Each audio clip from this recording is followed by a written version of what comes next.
Ang line galing lighting, dito natin yan i-connect sa pangalawang terminal ng circuit breaker. Ang line naman ng outlet, dito natin yan i-connect sa unang terminal ng circuit breaker. Ang neutral naman ng lighting at outlet, dito natin yan i-connect sa neutral ng supply.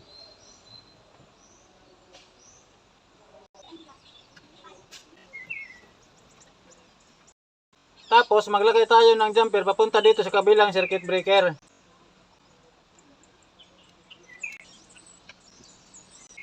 I-on natin ang circuit breaker. I-on natin ang switch. I-off natin ang breaker ng ilaw. I-on natin uli.